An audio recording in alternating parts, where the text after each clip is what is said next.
راجہ صاحب I have a question ہے کہ ایک دفعہ ان کی لائف پہ اٹیمپٹ ہو چکی ہے، وی آل نو دیٹ، اور اگر وہ خود نہیں بھی کہہ رہے کہ ان کی جان کو خطرہ ہے تو اسٹیٹ شاید سمجھتی ہو کہ اگر ان کو کچھ ہو گیا تو ایک ذمہ داری ہوتی ہے، وہ اس ذمہ داری کے تحت ایک پروٹیکٹیو وے میں اس کو لے کے چل رہے ہوں، تو کیا اس کی کہیں ممانعت ہے قانون میں کہ جب تک خود ملزم نہ کہے کہ مجھے پروٹیکٹیو کسٹڈی چاہیے یا مجھے بہت حفاظت میں رکھا جائے تب تک اس کو کوئی حفاظت میں نہیں رکھ سکتا، بیکاز وہ ایکس پرائم منسٹر بھی ہیں؟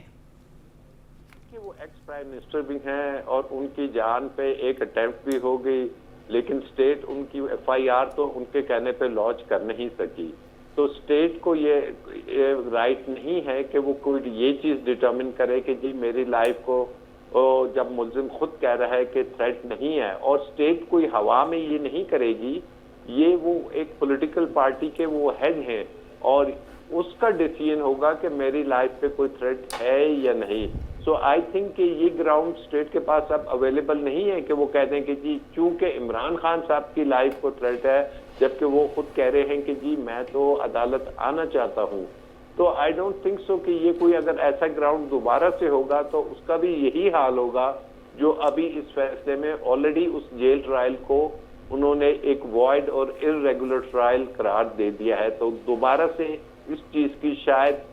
جج صاحب بھی ہمت نہیں کریں گے اور اس قسم کا آرڈر بھی نہیں ہوگا، بلکہ ان کے جو دوسرے مقدمات ہیں اب وہ بھی جیل میں نہیں چل سکیں گے، چاہے وہ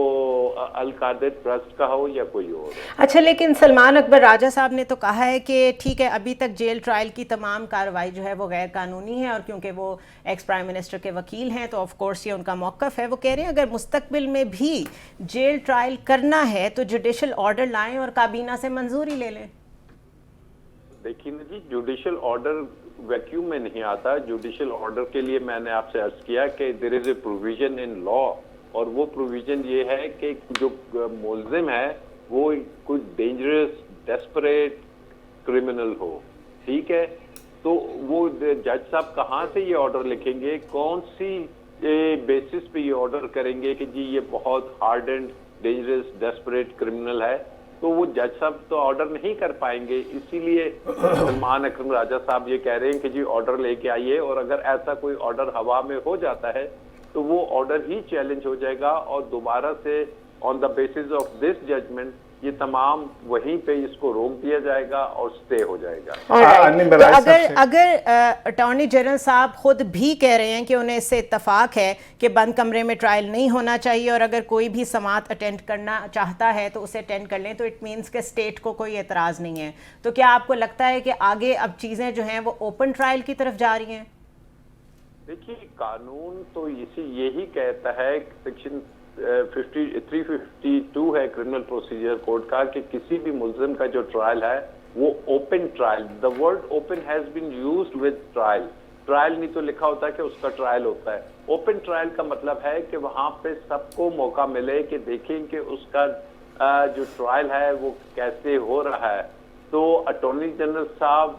اگر یہ اپنا ایڈوائز دے دیتے لا منسٹری کو تو شاید یہ نوبت بھی نہیں آتی، لیکن انہوں نے کانٹیسٹ کیا اس کیس کو، اور انہوں نے پہلے جب یہ سنگل جج کے پاس تھا، بینچ میں تھا، یہ تو اپیل آئی ہے، اس وقت بھی اس عدالت نے جو سنگل جج تھے انہوں نے کہا کہ یہ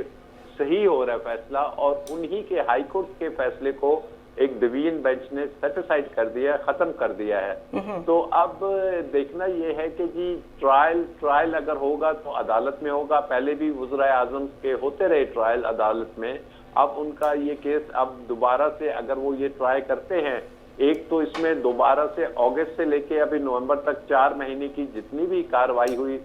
وہ ختم ہو جائے گی، پھر ابھی کل ان کی بیل لگی ہوئی ہے سپریم کورٹ آف پاکستان میں، تو میں سمجھتا ہوں کہ یہ ایک بڑا ویلڈ گراؤنڈ ہوگا کہ جی 4 ماہ سے وہ اندر ہیں، یہ کیس کی سچویشن ہے، ٹرائل ابھی شروع ہی نہیں ہوا، تو پھر ان کو ضمانت پہ بھی کافی چانسز ہیں کہ اگر ضمانت دے دی جائے تو ٹیکنیکلی اب یہ جو جیل ٹرائل ہے میرے نزدیک یہ پاسبل نہیں ہے۔